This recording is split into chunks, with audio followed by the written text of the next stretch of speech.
La fête au village de Kumbala avait duré toute la nuit. Les tambours avaient résonné jusqu'aux étoiles. Les flammes du grand feu dansaient dans l'air chaud pendant que les villageois célébraient le courage de Kankou, le jeune homme qui avait réussi les 3 épreuves impossibles. Mais au lever du soleil, quelque chose avait changé. Le village semblait calme.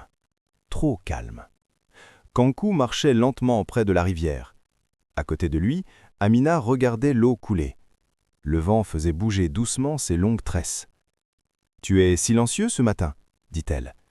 Kankou observa l'horizon. « J'ai l'impression que notre histoire ne fait que commencer. » Amina sourit légèrement.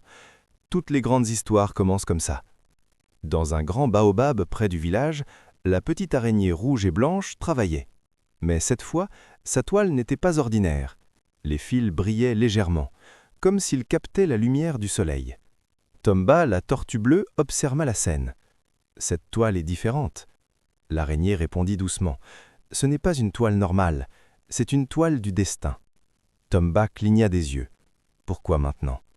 L'araignée regarda l'horizon. « Parce que quelque chose approche. » Sur la place du village, Mama Safi regardait la toile brillante dans le baobab. Elle soupira doucement. Cela faisait longtemps. Chef Bakari se tourna vers elle. « Tu sais ce que cela signifie ?» Mama Safi hocha la tête. « La savane appelle un nouveau gardien. » Au loin, au-delà des collines, une armée de hyènes avançait. Leur chef était une créature redoutée, appelée Karou, un ancien prédateur qui voulait contrôler les territoires de la savane. Karou avait entendu parler d'un humain qui possédait le rire du lion, le vent du désert, et il voulait ce pouvoir.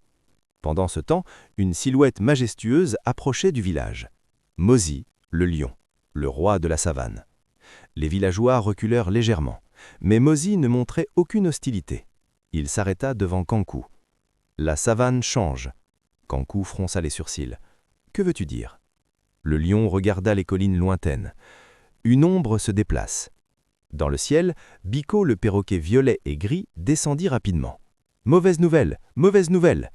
Zouri leva les yeux. « Ça ne peut jamais être simple. » Biko se posa sur une branche. « Des hyènes, beaucoup de hyènes !» Le village devint silencieux. Kankou regarda ses amis. Zouri, Tomba, la petite araignée, Amina.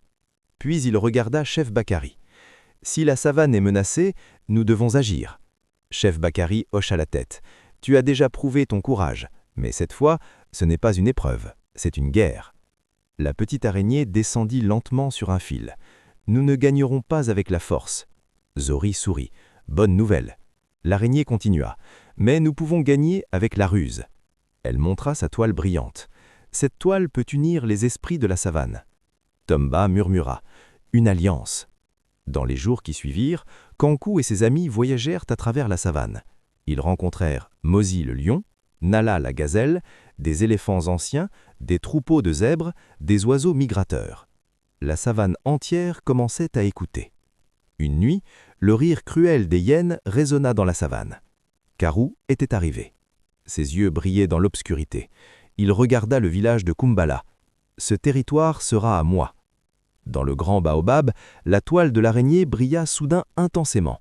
Les fils vibraient comme un instrument de musique.